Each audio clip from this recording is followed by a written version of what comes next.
ಸಮುದಾಯ ಟಿವಿಯ ವೀಕ್ಷಕರೇ, ನಮ್ಮ ಸಮಾಜ ಇವತ್ತು ಇಷ್ಟು ಸುರಕ್ಷಿತವಾಗಿ ಬಾಳ್ತಾ ಇದೆ ಅಂತಂದ್ರೆ, ಜನರು ನೆಮ್ಮದಿಯಿಂದ ಇದ್ದಾರೆ ಅಂದ್ರೆ ನಮಗೆ ಆರಕ್ಷಕರು ಕೂಡ, ಆರಕ್ಷಾ ಇಲಾಖೆ ಕೂಡ ಅಷ್ಟೇ ಮುಖ್ಯ ಆಗುತ್ತೆ. ನಾವು ಸರ್ವೇ ಸಾಮಾನ್ಯ ವ್ಯಕ್ತಿ ಟೀಕೆ ಮಾಡ್ತಾ ಇರ್ತೀವಿ, ಆದರೆ ಅಲ್ಲಿದ್ದು ನೋಡಿದಾಗ ಮಾತ್ರ ಕಷ್ಟ ಅರ್ಥ ಆಗುತ್ತೆ. ಕಾನೂನು ಸುವ್ಯವಸ್ಥೆ ಪಾಲನೆ ಮಾಡೋದು ಅಷ್ಟು ಸುಲಭದ ಕೆಲಸ ಅಲ್ಲ. ಅವ್ರ ಕುಟುಂಬವನ್ನು, ಅವರ ಸ್ವಂತ ವೈಯಕ್ತಿಕ ವಿಚಾರಗಳನ್ನು ಬದಿಗೊತ್ತಿ, ಎಷ್ಟೋ ಸರಿ ಅವರ ಸ್ವಂತ ಕಾರ್ಯಕ್ರಮಗಳನ್ನು ಬದಿಗೊತ್ತಿ ಜನಸೇವೆ, ಸಮಾಜ ಸೇವೆ ಮಾಡ್ತಾ ಇರ್ತಾರೆ ಪೊಲೀಸ್ ಇಲಾಖೆಯವರು.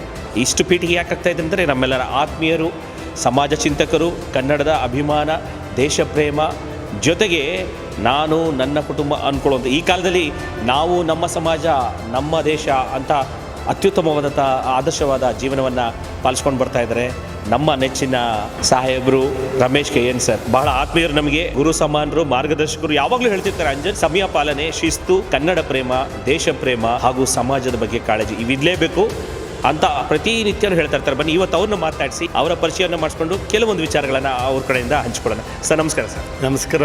ಸರ್ ಹೇಗಿದ್ದೀರಾ ಸರ್? ನಾನು ಚೆನ್ನಾಗಿದ್ದೀನಿ ಸರ್. ನಿಮ್ಮ ಪರಿಚಯ ನಮ್ಮ ವೀಕ್ಷಕರಿಗೋಸ್ಕರ. ನಾನು ರಮೇಶ್ ಅಂಥೇಳಿ, DSP DCRE ರಾಮನಗರ. ನಾನು ಮೂಲತಃ ಶೃಂಗೇರಿಯವನು. 1994ನೇ ಬ್ಯಾಚ್ನಲ್ಲಿ ಸಬ್ ಇನ್ಸ್ಪೆಕ್ಟರಾಗಿ ಆದೆ. ಸುಮಾರು ಒಂದು 6-7 ಜಿಲ್ಲೆಗಳಲ್ಲಿ ನಾನು ಸೇವೆಯನ್ನು ಸಲ್ಲಿಸ್ತಾ ಬಂದು, ಇವಾಗ DCRE, ಮೊದಲು CRE ಸೆಲ್ ಅಂತಿದ್ರು, ಅಲ್ಲ, ಅದು directorate of civil right enforcement ಅಂತ ಹೇಳಿ ರಾಮನಗರ ಠಾಣೆ ಆಗಿದೆ. ಈಗ ಜಿಲ್ಲೆಗೆ ಒಂದು ಠಾಣೆಯನ್ನು ಮಾಡ್ತಾ ಇದ್ದಾರೆ. ಯಾವ ರೀತಿಯಾಗಿ ರಾಮನಗರದಲ್ಲಿ ಜಿಲ್ಲೆಯಲ್ಲಿ ಆಗುವಂಥ ಠಾಣೆಗೆ DSP ಆಗಿ ಕರ್ತವ್ಯ ನಿರ್ವಹಿಸ್ತಾ ಇದ್ದೀನಿ. ನಿಮ್ಮ ಹುಟ್ಟುಹಬ್ಬಕ್ಕೆ ಜನ್ಮದಿನದ ಶುಭಾಶಯಗಳು. ಫೆಬ್ರವರಿ 15 ಅಂದರೆ ನೀವು ಸಂತೋಷ ಆಗುತ್ತೆ. ಎಲ್ಲರೂ ಪ್ರೇಮಿಗಳ ದಿನಾಚರಣೆ ಅಂತ ಆಚರಣೆ ಮಾಡ್ತೀರಿ. ನಾವು ಹಾಗೆಲ್ಲ ದೇಶ ಪ್ರೇಮಿಗಳ ದಿನಾಚರಣೆ ಅಂತ ಮಾಡ್ತೀವಿ. ಯಾಕಂದರೆ ಪುಲ್ವಾಮಾದಲ್ಲಿ 40 ಜನ ನಮಗಾಗಿ ಆತ್ಮಾಹುತಿಯಾದಂಥ ವೀರ ಸೈನಿಕರ ನೆನಪಿನಲ್ಲಿ ಅದು ದೇಶ ಪ್ರೇಮಿಗಳ ದಿನಾಚರಣೆ ಅಂತೀವಿ. ಅದರ ಮರುದಿವಸ ಹುಟ್ಟಿದ್ದೀರಿ ನೀವೊಬ್ಬರು ದೇಶ ಪ್ರೇಮಿ. ಯಾಕಂದರೆ ಎಲ್ಲ ಸ್ವಂತ ಅಂತ ಇಟ್ಟರೆ ನೀವು ಸಮುದಾಯನ TV ಇಟ್ಕೊಂಡಿದ್ದೀರಿ. ಆ TVಯ ಪ್ರಾರಂಭವೂ ಅವತ್ತೇ ಆಗಿದೆ. ನಿಮಗೂ ನಿಮ್ಮ TVಗೂ ಎರಡಕ್ಕೂ ಅದೊಂಥರ ಜನ್ಮದಿನ ಇದ್ದಂಗೆ ಶುಭಾಶಯಗಳನ್ನು ಕೋರ್ತೀನಿ. ಧನ್ಯವಾದಗಳು ಸರ್, ಧನ್ಯವಾದಗಳು. ಈಗ ಸಾಕಷ್ಟು ಯುವಜನತೆ ಏನಾಗ್ತಿದೆ ಅಂತಂದ್ರೆ, ಬರೀ ಆಧುನಿಕತೆ, ತಂತ್ರಜ್ಞಾನದಿಂದ, ಈಗ ಸಾಫ್ಟ್ವೇರ್ ಆಗಿರ್ಬೋದು ಅಥವಾ ಇನ್ನೊಂದು ವ್ಯಾಪಾರ ವಹಿವಾಟು ಇರ್ಬೋದು, ಅಂತಾರಾಷ್ಟ್ರೀಯ ಮಟ್ಟದಲ್ಲಿ ಬೆಳೆದಿದ್ದೀವಲ್ಲ, ಹಣ ಬಂದರೆ ಸಾಕು, ನಮಗೆ ಕಾನೂನು ಅರಿವು ಬೇಕಾಗಿಲ್ಲ ಅಂತ ಹೇಳ್ತಾರೆ ಸರ್. ಅವ್ರಿಗೆ ಏನು ಸಂದೇಶ ಕೊಡ್ಲಿಕ್ಕೆ ಇಷ್ಟಪಡ್ತೀವಿ? ನಿಜವಾಗೂ ನೋಡಿ, ಇದೊಂಥರ ದುರಂತ ಅನಿಸ್ಬೋದು. ನಾವು ಹೆಚ್ಚು ಆಧುನಿಕತೆ ಆಗ್ತೀವಿ, ಜ್ಞಾನ ಜಾಸ್ತಿ ಆಗಿದೆ, ಎಜುಕೇಷನ್ ಜಾಸ್ತಿ ಆಗಿದೆ ಅಂತ ಹೇಳ್ತಾರೆ. ಆದರೆ ಒಂದು ಒಳ್ಳೆ ಚೆನ್ನಾಗಿ ಸ್ಲೋಗನ್ ಇದೆ, ಮನುಜ ಮೀನಿನಂತೆ ನೀರಿನಲ್ಲಿ ಈಜಬಲ್ಲ, ಹಕ್ಕಿಯಂತೆ ಆಕಾಶದಲ್ಲಿ ಹಾರಬಲ್ಲ, ಆದರೆ ಮನುಷ್ಯನ ಥರ ಬದುಕುವಂತೆ ಬಾಳ್ತಿಲ್ಲ, ಕಲಿತಿಲ್ಲ ಅಂಥೇಳಿ. ಈಗ ಆಧುನಿಕತೆ ಜಾಸ್ತಿ ಆಗಿದ್ದರೆ ಆಸ್ಪತ್ರೆ ಕಡಿಮೆ ಆಗಬೇಕಿತ್ತು, ಸ್ಟೇಷನ್ ಕಡಿಮೆ ಆಗಬೇಕಿತ್ತು. ಆದರೆ ಆಸ್ಪತ್ರೆ ಜಾಸ್ತಿ ಆಗ್ತಿದೆ. ಆಧುನಿಕತೆ ಜಾಸ್ತಿ ಅಂತ ಹೇಳಿದ್ರೆ ರೋಗಿಗಳು ಜಾಸ್ತಿ ಆಗುತ್ತೆ, ಹೊಸ ರೋಗಗಳು ಸೃಷ್ಟಿಯಾಗ್ತವೆ. ಯಾಕಂದರೆ ನಾವು ನಿಜವಾದ ಒಂದು ಬದುಕನ್ನು ತಿಳ್ಕೊಂಡಿಲ್ಲ. ಕಾಯಿಲೆ ಬರೋದು ನನ್ನ ಲೆಕ್ಕದಲ್ಲಿ 3 ಜನ. ಒಂದು ಹೆರಿಡಿಟಿ, ಮತ್ತೊಂದು ಲೈಫ್ ಸ್ಟೈಲು, ಮತ್ತು ಫುಡ್ ಸ್ಟೈಲು. ಆ ಲೈಫ್ ಸ್ಟೈಲ್, ಫುಡ್ ಸ್ಟೈಲನ್ನು ಸಿಸ್ಟಮೆಟಿಕ್ ಕಲಿಸುವಂಥ ಆಧುನಿಕತೆ ಬರಲಿಲ್ಲ ಅಂತ ಹೇಳಿದ್ರೆ ಏನು ಇದ್ದರೂ ಉಪಯೋಗ ಇಲ್ಲ. ಸರ್, ಕಾನೂನನ್ನ ಯಾಕೆ ತಿಳ್ಕೊಬೇಕು ಯುವಜನತೆಗೆ ಸಮಸ್ಯೆ ಉಂಟಾದಾಗ ಸೋಷಿಯಲ್ ಮೀಡಿಯಾದಲ್ಲಿ ಆಗೋದು, ದೊಂಬಿ ಎಬ್ಸೋದು, ಅಥವಾ ಒಂದು ಅಪಪ್ರಚಾರ ಮಾಡಿಕೊಂಡು ಇವನ್ನ ದೂಷಣೆ ಮಾಡ್ಕೊಂಡಿರ್ತಾರೆ. ಅದ್ರ ಬದಲು ಸಂವಿಧಾನ ಅರ್ಥಕೊಂಡು ಅವ್ರಿಗೆ ಸಮಸ್ಯೆ ಆದಾಗ ಯಾರನ್ನ ಹೋಗಿ ಸಂಪರ್ಕಿಸ್ಬೇಕು, ಹೇಗೆ ಮಾಡಬೇಕು, ಈ ಕಾನೂನು ಅರಿವು ಎಷ್ಟು ಮುಖ್ಯ ಸರ್ ಯುವಜನತೆಗೆ? ಸಂವಿಧಾನ ಅಂದರೆ ಒಳ್ಳೆಯ ವಿಧಾನ ಅಂತ ಡಾಕ್ಟರ್ ರಾಮ್ಜಿ ಅಂಬೇಡ್ಕರ್ ಅವರೆಲ್ಲ ಸಮಿತಿಯವ್ರನ್ನ ಸೇರಿಸ್ಕೊಂಡು ಎಂಥ ಉತ್ತಮವಾದ ಒಂದು ಸಂವಿಧಾನ ಮಾಡಿಕೊಟ್ಟಿದ್ದಾರೆ. ವಿವರಣಾತ್ಮಕ, ಸಂರಚನಾತ್ಮಕ, ಬದಲಾಯಿಸಬಲ್ಲ, ಎಷ್ಟು ಲಿಖಿತ ಸಂವಿಧಾನ. ಇಡೀ ಪ್ರಪಂಚವೇ ಅದನ್ನು ಮಾನ್ಯ ಮಾಡ್ತದೆ. ಆದರೆ ನಮ್ಮಲ್ಲಿ ದುರಂತ ಅಂದರೆ ಏನು ಮಾಡೋಕ್ಕಿದೆಯೋ ಆ ಉದ್ದೇಶ ಬಿಟ್ಟು ಬೇರೆ ಮಾಡ್ತಾರೆ. ಯಾರೋ ತಮಾಷೆಗೆ ಹೇಳಿದ್ರು, ಭಗವದ್ಗೀತೆ ಓದೋಕ್ಕಿರೋದು, ತಿಳ್ಕೊಳ್ಳೋಕ್ಕಿರೋದು, ಅದನ್ನು ಪೂಜೆ ಮಾಡ್ತಾರೆ. ದೇವ್ರ ಮೂರ್ತಿ ತಿಳ್ಕೊಳ್ಳೋದಕ್ಕಿರೋದು, ಪೂಜೆ ಮಾಡೋಕ್ಕಿರೋದು, ಆದರೆ ಅದನ್ನ ಬಗ್ಗೆ ಅಧ್ಯಯನ ಮಾಡೋಕ್ಕೆ ಹೋಗ್ತಾರೆ ಅಂತ. ಕಾನೂನು ಅನ್ನೋದು ನಮ್ಮ ರಕ್ಷಣೆಗಾಗಿ, ಸಮಾಜದ ಸ್ವಾಸ್ಥ್ಯಕ್ಕಾಗಿ ಅದನ್ನು ರಚನೆ ಮಾಡಿರುವಂಥದ್ದು. ಕ್ಯೂನಂತ ನಾವೇ ಮಾಡದಿದ್ರೆ ಏನಾಗುತ್ತೆ? ನಿನ್ನೆ ಡೆಲ್ಲಿದು ತುಳಿತ ನೋಡಿ, ಎಲ್ಲರೂ ಎಡಭಾಗದಲ್ಲಿ ಹೋಗಿ ಎಡಭಾಗದಲ್ಲಿ ಅವರು ಹತ್ತೋದು ಇಳಿಯೋದು ಮಾಡೋರು ಏನೂ ಪ್ರಾಬ್ಲಮ್ ಆಗಲ್ಲ. ನಾವು ಹೇಗಂದರೆ, ಒಂದು ರೈಲ್ವೆ ಟ್ರ್ಯಾಕ್ ಬರ್ತದೆ, ರೈಲು ಪಾಸಿಂಗು, ಆವಾಗ ಎಲ್ಲ ವೆಹಿಕಲ್ಗಳು ಈ ಕ್ಯೂನಲ್ಲಿಲ್ಲ ಬಿಟ್ಟು ಅಡ್ಡಾತಿಡ್ಡಿ ಆಗಿ ನಿಲ್ತವೆ. ಅದು ಸರಾಗವಾಗಿ 1 ನಿಮಿಷದಲ್ಲಿ ಹೋಗೋದನ್ನು ಇವರು ತಳ್ಳಾಡ್ಕೊಂಡು 10 ನಿಮಿಷಕ್ಕೆ ಹೋಗ್ತಾರೆ. ಘರ್ಷಣೆ ಆಗುತ್ತೆ. ಕಾನೂನು ನಮ್ಮ ಸುರಕ್ಷತೆಗೆ ಅಂತ ಎಲ್ಲಿವರೆಗೆ ತಿಳ್ಕೊಳ್ಳಲ್ವೋ, ಅದನ್ನು ಪಾಲನೆ ಮಾಡಲ್ವೋ, ಅಲ್ಲಿವರೆಗೆ ಈ ತೊಂದರೆ ಇದ್ದೇ ಇರುತ್ತೆ. ಸರ್, ಈಗ ಸಾಮಾನ್ಯವಾಗಿ ಹೆಣ್ಮಕ್ಳು ರಾತ್ರಿ ಹೊತ್ತು ಪ್ರಯಾಣ ಮಾಡಬೇಕಾದ್ರೆ ಎಷ್ಟೇ ವಿದ್ಯಾವಂತರಾಗಿದ್ದರೂ ಕೂಡ ಬಹಳ ಅಲುಕಿರುತ್ತೆ. ಅವ್ರಿಗೆ ಸುರಕ್ಷಿತವಾಗಿ ಪ್ರಯಾಣ ಮಾಡಲಿಕ್ಕೆ ಕಾನೂನು ನೆರವು ತಗೋಬೇಕು ಅಥವಾ ಏನೋ ಸುರಕ್ಷಿತವಾದ ವಿಧಾನ ಏನಿದೆ ಸರ್? ಯತ್ರ ನಾರ್ಯಸ್ಸು ಪೂಜ್ಯಂತೆ ರಮಂತೆ ತತ್ರ ದೇವತಃ ಅಂತ ಹೇಳಿ ಇದು ವೇದ ಕಾಲದ ಮಾತನ್ನ ವಿವೇಕಾನಂದರು ಹೋದಲ್ಲೆಲ್ಲ ಉದ್ಗರಿಸ್ತಾ ಇದ್ರು. ಎಲ್ಲಿ ಹೆಂಗಸರನ್ನ ಪೂಜೆ ಮಾಡುತ್ತಾರೆ, ಪೂಜೆ ಅಂದ್ರೆ ಬರೀ ಪೂಜೆ ಮಾಡಲ್ಲ, ಹೂ ಹಾಕಲ್ಲ, ಅವರಿಗೆ ಮಾನ್ಯತೆ ಇರುತ್ತೋ, ಗೌರವ ಇರುತ್ತೋ, ರಕ್ಷಣೆ ಇರುತ್ತೋ, ಅವಾಗ ಸಮಾಜ ಚೆನ್ನಾಗಿರುತ್ತೆ. ಆದರೆ ಹೆಣ್ಣು ಸಂಸಾರದ ಕಣ್ಣು ಅನ್ನೋ ಬದಲು ಹೆಣ್ಣು ಸಂಸಾರದ ಹುಣ್ಣು ಅನ್ನೋ ರೀತಿಯಲ್ಲಿ ತಿಳ್ಕೊಂಡು ಮೊದಲಿಂದ ಅಷ್ಟೇ ಗಂಡು ಹುಟ್ಟಿದ್ರೆ ಕಲ್ ಸಕ್ಕರೆ ಕೊಡ್ತಾರೆ, ಹೆಣ್ಣು ಹುಟ್ಟಿದ್ರೆ ಪುಡಿ ಸಕ್ಕರೆ ಕೊಡ್ತಾರೆ. ಅಲ್ಲಿಂದ ಹುಟ್ಟಿನಿಂದ ಸಾಯಲ್ವರೆಗೂ ಹೆಣ್ಣಿಗೆ ಎಲ್ಲೂ ಸಮಾನ ಸ್ಥಾನಮಾನ ಇಲ್ಲ. ಅದನ್ನು ದುರಂತ ಹೇಳಬೇಕು. ಉದಾಹರಣೆಗೆ ಹೇಳಬೇಕಾದ್ರೆ ಒಂದು ಊರಿನ ಹಬ್ಬದಲ್ಲಿ ಮುಟ್ಟಾದರೆ ಅವ್ರನ್ನ ಊರಿಂದ ಹೊರಗೆ ಹಾಕ್ತಾರಂತೆ. ನೋಡಿ ಏನದು ಮುಟ್ಟು ಒಂದು ಸಹಜ ಕೃತಿ. ಮುಟ್ಟಾಗದೇ ಇದ್ರೆ, ಮುಟ್ಟು ನಿಲ್ಲದೇ ಇದ್ರೆ ನಾವು ಹುಟ್ಟೋದು ಹೇಗೆ? ಅದನ್ನು ಭಾಳ ಸರ್ವಜ್ಞ 16ನೇ ಶತಮಾನದಲ್ಲಿ ಹೇಳ್ತಾರೆ. ಮುಟ್ಟು ಕಂಡವಳನ್ನು ಮುಟ್ಟಲೊಲ್ಲರು ನೋಡ, ಮುಟ್ಟು ತಾತಾಡಿದು ಹುಟ್ಟಿದ ದೇಹವನ್ನು ಮುಟ್ಟುತ್ತಿ ಹಿರೇಕೆ ಸರ್ವಜ್ಞ. ನಮ್ಮ ತಾಯಿ ನಮ್ಮನ್ನು ಜನ್ಮ ಕೊಡಬೇಕಾದ್ರೆ ಸತ್ತುಟ್ಟು ಬರ್ತಾಳೆ. ಅಂಥ ತಾಯಿಗೆ ನಾವು ಗೌರವ ಇದನ್ನೇ ಕೊಡ್ತಿದ್ದೀವ? ಅದನ್ನು ಮತ್ತು ಈ ಗೊಲ್ಲರಲ್ಲಿ ಒಂದು ಪದ್ಧತಿ ನೋಡಿ ಬೇಜಾರಾಯಿತು ನನಗೆ. ಯಾವಾಗ ಪುಷ್ಪವತಿ ಆಗ್ತಾಳೋ ಅವಾಗ ಹೇಳಬೇಕು, ನೋಡಮ್ಮ ಇನ್ನು ಬೀಜಾಂಕುರ ಆದರೆ ಫಲವತಿ ಆಗ್ತೀಯ ನೀನು, ಅದಕ್ಕೋಸ್ಕರ ಜಾಗ್ರತೆಯಿಂದ ಇರಬೇಕು, ಎಚ್ಚರಿಕೆಯಿಂದ ಇರಬೇಕು. ಇನ್ನು ಆ ಚೆಲ್ಲಾಟ ಸರಿ ಇಲ್ಲ ಅಂತ ಅವಳಿಗೆ ಸರಿಯಾದ ಮಾರ್ಗದರ್ಶನ ಕೊಡೋ ಬದಲು ಮನೆಯಿಂದ ಹೊರಗೆ ಕತ್ತಲಲ್ಲಿ ಒಂದು ಗುಡಿಸಲಲ್ಲಿ ಹಾಕಿರ್ತಾರೆ. ಈಗ ಚೇಳು ಹಾವು ಕಡಿದ್ರೆ ಏನಾಗುತ್ತೆ? ಇದನ್ನೆಲ್ಲ ಆಲೋಚನೆ ಮಾಡಬೇಕು. ಹೆಂಗಸರು ಬರೇ ಎಂದು ಅಬಲೆಯರಲ್ಲ. ಯಾಕಂದರೆ ರಾಣಿ ಚೆನ್ನಮ್ಮ, ಝಾನ್ಸಿ ರಾಣಿ ಲಕ್ಷ್ಮೀಬಾಯಿ, ಕಿತ್ತೂರು ರಾಣಿ ಚೆನ್ನಮ್ಮ, ಒನಕೆ ಓಬವ್ವ, ಎಷ್ಟು ಜನ ಇದ್ದಾರೆ. ಹೇಮರೆಡ್ಡಿ, ಮಲ್ಲಮ್ಮ, ಹಿಂಗೆ ಹೇಳ್ತಾ ಹೋದರೆ ಅಬ್ಬಕ್ಕಾದೇವಿ, ಸುಮಾರು ಜನ ಇದ್ದಾರೆ. ಅವ್ರು ಯಾವುದಕ್ಕೆ ಕಡಿಮೆ ಇದ್ದರು? ಅದನ್ನು ಆಲೋಚನೆ ಹಾಕಬೇಕು. ಹೆಣ್ಣು ಎಂದು ನಾನು ಅಬಲೆ ಅನ್ನೋದು ಬಿಡಬೇಕು. ಅವರಿಗೆ 112 ಇದೆ. ಆಮೇಲೆ ಎಷ್ಟು ಆಪ್ಗಳಲ್ಲಿ ಅವರಿಗೆ ರಕ್ಷಣೆ ಇದೆ. ಮುಖ್ಯವಾಗಿ ಆಟೋ ಕಾರು ಹೋಗ್ಬೇಕಾದ್ರೆ ಅವರು ಮೊದಲೊಂದು ಫೋಟೋ ಹೊಡ್ಕೊಬೇಕು. ಯಾಕಪ್ಪ ಫೋಟೋ ಯಾಕಮ್ಮ ಅಂದರೆ, ನಿಮ್ಮ ಆ ಕಾರಲ್ಲಿ ಅಥವಾ ಆಟೋದಲ್ಲಿ ನಾವು ಡ್ರಾಪ್ ತಾಣ್ತಾ ಇದ್ದೀವಿ, ಇನ್ ಟೈಮ್ ಹೋಗದೆ ಇದ್ದರೆ ನಮ್ಮ ಮನೆಯವರಿಗೆ ನಿಮ್ಮ ಡಾಕ್ಯುಮೆಂಟೆಲ್ಲ ಇರುತ್ತೆ, ಅವಾಗ ಆ್ಯಕ್ಷನ್ ತಗೊಬೋದು ಅಂತ. ಏನೇ ಆದರೂ ಹೆದರಿ ಓಡಬಾರ್ದು. ಈಗ ಏನಾಗುತ್ತೆ ಅಂದರೆ ನೋಡಿ, ನಮ್ಮ ಟಿ ವಿ ಮಾಧ್ಯಮಗಳಲ್ಲಿ ಮತ್ತು ಫಿಲ್ಮ್ಗಳಲ್ಲಿ ತಪ್ಪಾಗಿ ಆಗ್ತಾ ಸರ್, ನನಗಿನ್ನೂ ಗೊತ್ತಾಗಿಲ್ಲ. ಯಾರಾದರೂ ಕೆಡ್ಸೋಕ್ಕೆ ಬಂದರೆ ಇವರು ಓಡಿ ಬೆಡ್ರೂಮ್ ಕಡೆಗೆ ಅಥವಾ ಕಾಡು ಕಡೆಗೆ ಯಾಕೆ ಹೋಗೋದು? ಜನ ಇದ್ದರ ಕಡೆ ಯಾಕೆ ಬರಬಾರ್ದು? ಎರಡನೇದು ಯಾವುದಕ್ಕೂ ಕಡಿಮೆ ಇಲ್ಲ. ಈಗ ಮುಷ್ಟಿ ಕಟ್ಟಿಂಗ್ ಅವ್ರ ಮುಖ ಕೊಡಿದ್ರೆ ಈ ಹೆಬ್ಬೆರಳು, ಮಧ್ಯದ ಬೆರಳು ಅವ್ರ ಹಣೆಗೆ, 2 ಉಂಗುರ ಬೆರಳು, ತೋರು ಬೆರಳು ಅವ್ರ ಕಣ್ಣಿಗೆ ಇದಾಗುತ್ತೆ, ಗದ್ದಕ್ಕೆ ಈ ಕೈ ಆಗುತ್ತೆ. ಅಟ್ಯಾಕ್ ಯಾಕೆ ಮಾಡಬಾರ್ದು? ಮತ್ತು ಅವರ ಮಾನ ಪ್ರಾಣ ರಕ್ಷಣೆ ಮಾಡ್ಕೊಳ್ಳೋಲ್ಲಿ ಅವರ ಸಾವು ಸಂಭವಿಸಿದ್ರು ಅದು ಜನರಲ್ ಎಕ್ಸೆಪ್ಷನಲ್ಲಿ ಬರ್ತದೆ. ದೊಣ್ಣೆನ ತಾಂಡ ಅಥವಾ ಮಣ್ಣು ತಾಂಡ ಅವ್ರ ಕಣ್ಣಿಗೆ ಬೀರೋದು ಯಾಕೆ ಮಾಡಬಾರ್ದು? ಎಲ್ಲಿವರೆಗೆ ಅವರು ಈ ಅಡುಗುಲಜ್ಜಿ ಥರ ಓಡ್ಕೊಂಡು ಹೋಗ್ತಾರೋ, ಈ ನೆರಳು ಓಡ್ ಹೋದ್ರೆ ನಮ್ಮನ್ನು ಹಿಂಬಾಲಿಸುತ್ತೆ, ಬೆರೆಸ್ಕೊಂಡು ಹೋದ್ರೆ ಅದೇ ಓಡೋಗುತ್ತೆ. ಆ ರೀತಿ ಆಗಿರಬೇಕು. ಧೈರ್ಯವಾಗಿ ಫೇಸ್ ಮಾಡಬೇಕು. ಯಾರು ಕಡಿಮೆ ಅಲ್ಲ ಅನ್ನೋದನ್ನು ತಿಳ್ಕೊಬೇಕು. ಮತ್ತು ಹೆಣ್ಣು ಒಂದು ಏನಾರಾದರೆ ಟಿ ವಿ ಅವರಲ್ಲೆಲ್ಲ ಅದನ್ನೇನೋ ಭಾಳ ವೈಭವೀಕರಿಸಿ ಹೆಣ್ಣು ಅಬಲೆಯನ್ನು ತೋರಿಸೋಕತ್ತೆ, ಸಬಲೆಯನ್ನು ತೋರಿಸುವಂಥ ದೃಶ್ಯ ಮಾಧ್ಯಮಗಳಲ್ಲಿ ಆ ಒಂದು ಪ್ರವೃತ್ತಿ ಬೆಳಿಬೇಕು ಅಂತ ನನ್ನ ಆಸೆ.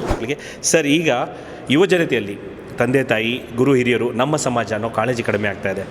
ಅದು ಬೇಕಾಗೇ ಇಲ್ಲ, ಹಣ ಇದ್ದರೆ ಸಾಕು ನಮಗೆಲ್ಲ ಸವಲತ್ತು ಸಿಗುತ್ತೆ ಅಂತ ಅನ್ಕೋತಾ ಇದ್ದಾರೆ. ಅವ್ರಿಗೆ ಏನು ಸಂದೇಶ ಕೊಡ್ತಾರೆ? ಹಣ ಇದ್ದರೆ ಎಲ್ಲ ಸಿಕ್ಕತ್ತೆ ಅಂದರೆ ಅಂಬಾನಿ, ಅದಾನಿ, ಟಾಟಾ, ಬಿರ್ಲಾ ಅವರೆಲ್ಲ ಸಂತೃಪ್ತರಾಗಿರಬೇಕತ್ತಲ್ಲ, ಸಂಪೂರ್ಣ ನೆಮ್ಮದಿಯಿಂದ ಇರಬೇಕಾಗತ್ತಲ್ಲ. ಮನಿ ಮೇಕ್ಸ್ ಮೆನಿಥಿಂಗ್ ಬಟ್ ನಾಟ್ ಎವ್ರಿಥಿಂಗ್ ಅನ್ನೋ ತಿಳ್ಕೊಬೇಕು.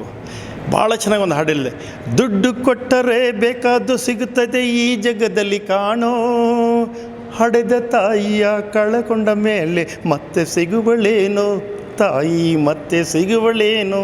ಹನುಮಂತ ಆ ಹಾಡನ್ನು ಹೇಳುವಾಗ ಎಲ್ಲರ ಕಣ್ಣಲ್ಲಿ ನೀರು ಬಂತು. ಯಾರನ್ನೇ ಗಳಿಸ್ಬೋದು, ತಂದೆ ತಾಯಿನ ಗಳಿಸೋಕ್ಕಾಗಲ್ಲ. ಮತ್ತೊಂದು ತಿಳ್ಕೊಬೇಕು, ತಂದೆ ತಾಯಿ ಕಷ್ಟಪಟ್ಟು ಆಸ್ತಿ ಮಾಡಿದ್ದಕ್ಕೆ ನಾವು ಈ ರೀತಿ ಹೋಗ್ತಾ ಇದ್ದೀವಿ. ಒಂದು ವೇಳೆ ಅವರೇನು ಮಾಡದೇ ಇದ್ದರೆ ನಾವು ಭಿಕ್ಷೆ ಬಿಡಬೇಕಿತ್ತು, ಅಲಿಬೇಕಿತ್ತು. ಒಂದು ಹೊತ್ತು ತುತ್ತಿನ ಮಹತ್ವ ಏನು ಅಂತ ಹಸಿದಾಗ ಮಾತ್ರ ಗೊತ್ತಾಗುತ್ತೆ. ಅಂಥ ತಂದೆ ತಾಯಿಗಳನ್ನು ರಕ್ಷಣೆ ಮಾಡಿದ ಮಕ್ಕಳು ಇವತ್ತು ತಿಳ್ಕೊಬೇಕು.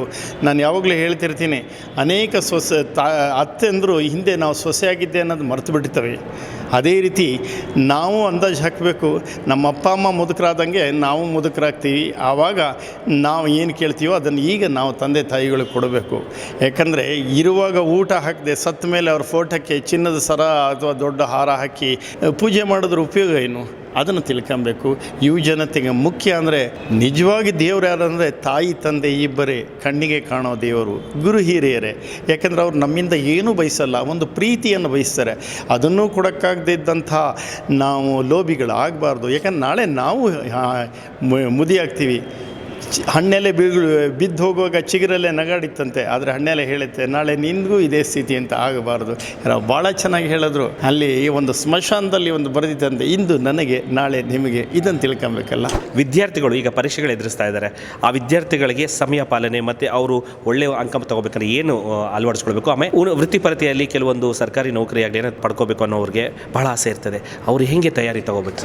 ಮೊಟ್ಟ ಮೊದಲಿಗೆ ಈ ವಿದ್ಯಾರ್ಥಿಗಳನ್ನು ಯಾಕೆ ಹೆದರ್ಸ್ತಾರೋ ಗೊತ್ತಿಲ್ಲ. ಪರೀಕ್ಷೆ ಬಗ್ಗೆ ಹೇಳ್ತಾರೆ, ಪರೀಕ್ಷೆ ಎಂಬ ಯುದ್ಧದಲ್ಲಿ ಲೇಖನಿ ಎಂಬ ಕತ್ತಿಯನ್ನು ಹಿಡಿದು ಶಾಯಿ ಎಂಬ ರಕ್ತವನ್ನು ಸುರಿಸಿ ಯುದ್ಧ ಜಯಶಾಲಿಯಾಗಿ ಬಾ. ಪರೀಕ್ಷೆ ಒಂದು ಯುದ್ಧ ಅಲ್ವೇ ಅಲ್ಲ.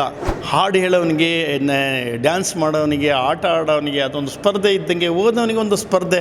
ಆ ಸ್ಪರ್ಧೆಯಲ್ಲಿ ನಾನು ಉತ್ತಮವಾದ ನನ್ನ ಸಾಮರ್ಥ್ಯನ ತೋರಿಸ್ತೀನಿ, ನನ್ನ ಒಂದು ಏನು ಇಲ್ಲಿವರೆಗೆ ಕಲ್ತಿದ್ದೀನಿ ಅನ್ನೋದನ್ನು ಪ್ರದರ್ಶನ ಮಾಡೋಕ್ಕೆ ಸಿಕ್ಕದಂಥ ಒಂದು ವೇದಿಕೆ ಅಂತ ಯಾಕೆ ತಿಳ್ಕೊಬಾರ್ದು. ಆ ಪರೀಕ್ಷೆ ಅನ್ನೋದಕ್ಕೆ ಹೆದರಿಸಿ ಧೈರ್ಯಂ ಸರ್ವತ್ರ ಸಾಧನಂ ಅಂತ ಹೇಳ್ತಾರಲ್ಲ, if courage is last everything is last. ಯಾವುದೂ ಹೆದರಾಗಬೇಡ. ವಿದ್ಯಾರ್ಥಿಗಳಿಗೆ ಇಷ್ಟೇ ಹೇಳೋದು, ನಿಮ್ಮ ಬುಕ್ಕಲ್ಲಿ ಇದ್ದಿದ್ದು ಬಿಟ್ಟು ಮತ್ತಾವುದು ಕೊಡಲ್ಲ. ಎರಡನೇದು, ನಿಮ್ಮನ್ನು ಫೇಲ್ ಮಾಡಬೇಕು ಅನ್ನೋ ಉದ್ದೇಶದಲ್ಲಿ ಪರೀಕ್ಷೆ ಮಾಡೋದಲ್ಲ.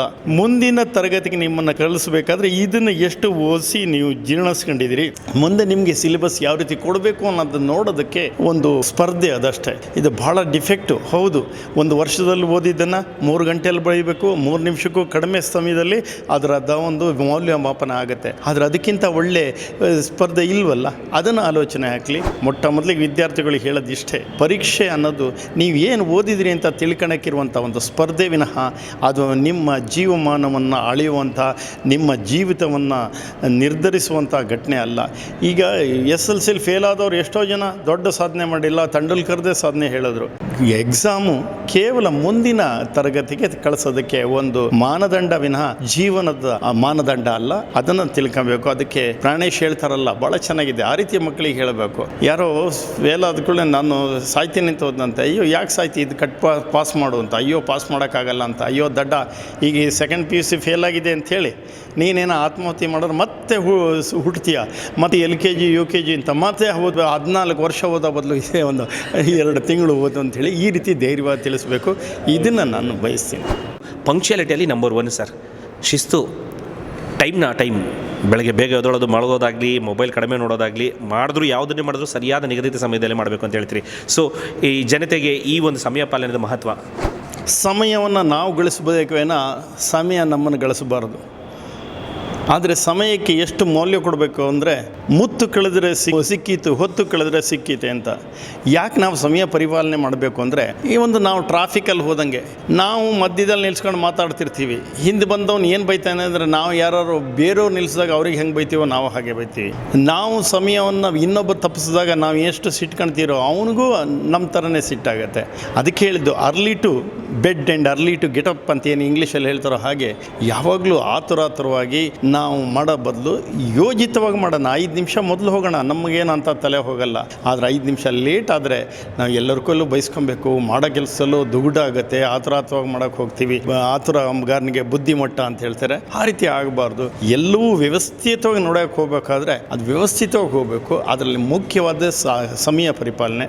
ಸಮಯ ಪರಿಪಾಲನೆ ಬಗ್ಗೆ ಗಮನ ಕೊಟ್ಟಾಗ ನಾವು ಕಾರ್ಯದ ಬಗ್ಗೆ ಗಮನ ಇರುತ್ತೆ, ಆಮೇಲೆ ನಮ್ಮ ಡ್ರೆಸ್ ಬಗ್ಗೆ ಗಮನ ಇರುತ್ತೆ, ಪೂರ್ವ ತಯಾರಿ ಬಗ್ಗೆ ಗಮನ ಇರುತ್ತೆ. ನನ್ನ ಲೆಕ್ಕದಲ್ಲಿ ಪಂಕ್ಚುಯಾಲಿಟಿ, ಸಮಯ ಪರಿಪಾಲನೆ ಕಲ್ತ್ಕೊಂಡ್ರೆ ಅವನು ಎಲ್ಲ 100ಕ್ಕೆ 99 ಸಮಸ್ಯೆಯನ್ನು ಸಮರ್ಥವಾಗಿ ಎದುರಿಸೋಕ್ಕೆ ಸರಿಯಾಗತ್ತೆ.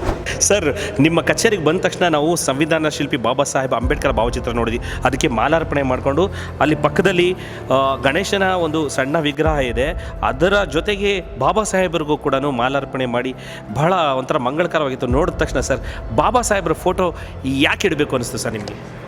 ಕೆಲವು ಒತ್ತಾಯಕ್ಕೆ ಇಡ್ತಾರೆ, ಕೆಲವು ನಿಯಮಕ್ಕೆ ಇಡ್ತಾರೆ, ಆದರೆ ಹೃದಯಪೂರ್ವಕವಾಗಿಡಬೇಕು. ಕಡು ಭಕ್ತನಾದರೂ ಜಟದಾರಿಯಾದರೂ ನಡೆಯುವ ಹಾದಿಯಲ್ಲಿ ನಡೆಯದೇ ಇದ್ದಿರೆ ಆ ಭಕ್ತಿ ಒಡೆವ ಶಂಕೆಂದ ಸರ್ವಜ್ಞ ಅಂತ 15ನೇ ಶತಮಾನದಲ್ಲಿ ಸರ್ವಜ್ಞ ಹೇಳಿದ್ದಾನೆ. ಬಾಬಾ ಸಾಹೇಬ್ ಅಂಬೇಡ್ಕರ್ ಅದು ಒಂದು ಜೀವನ ಅಲ್ಲ, ಅದು ಎಲ್ಲರಿಗೂ ಮಾರ್ಗದರ್ಶಿಯಾಗದ ಜೀವನ.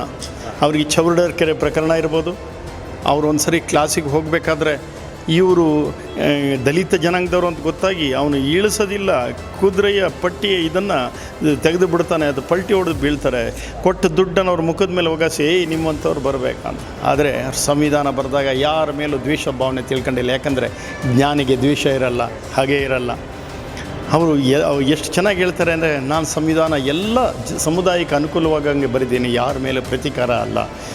ಅದನ್ನು ಯಾರಿಗೆ ಅನುಮಾನ ಇದ್ದರೆ ಹೋಗಿ ಓದಿ ನೋಡಿ ಅಂತ. ಆದರೆ ನಮ್ಮ ಸಂವಿಧಾನ ಹೇಗೆ ಅಂದರೆ ನೋಡಿ, ಸಂವಿಧಾನದ ಬಗ್ಗೆ ಹೇಳೋರು ಯಾವುದೂ ಸಂವಿಧಾನದ ಪರಿಚಯದ ಗೊತ್ತಿಲ್ಲ. ಸಂವಿಧಾನದ ಬುಕ್ಕು ಅಂಥೇಳಿ ಒಳಗೆ ಖಾಲಿ ಪೇಪರ್ ಇರೋದನ್ನು ತೋರಿಸಿ ಶೋಧನೆ ಮಾಡ್ತಾರೆ. ಅಂಬೇಡ್ಕರ್ ಅಲಂಕಾರಕ್ಕಲ್ಲ, ಅದನ್ನು ತಿಳ್ಕೊಳ್ಬೇಕು.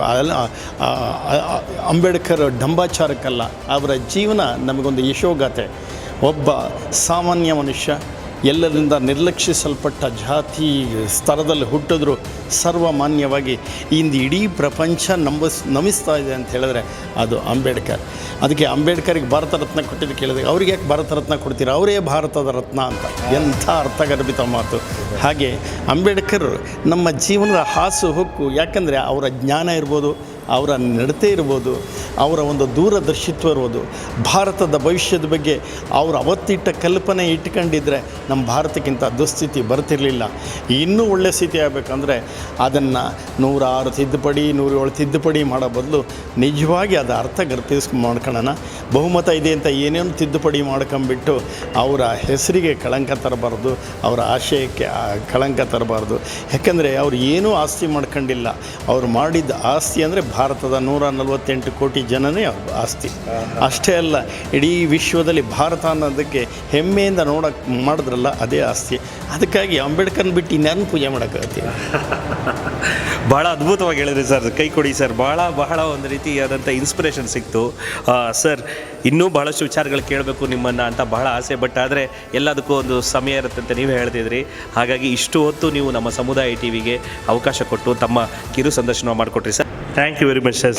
ಹೆಸರು ಸಮುದಾಯ ಎಲ್ಲವನ್ನೂ ಸೇರ್ಕೊಂಡು ಅಂತ ಮಾಡಿದ್ದೀರಿ. ಇದರಲ್ಲೇ ವ್ಯಾಪಕತೆ ಕಾಣುತ್ತೆ. ಎಲ್ಲರಿಗೂ ಒಂದು ಮಾನ್ಯತೆ, ಎಲ್ಲರಿಗೂ ಒಂದು ಪಾಲುದಾರಿಕೆ ಕೊಡುವಂಥದ್ದು ಇರುತ್ತೆ.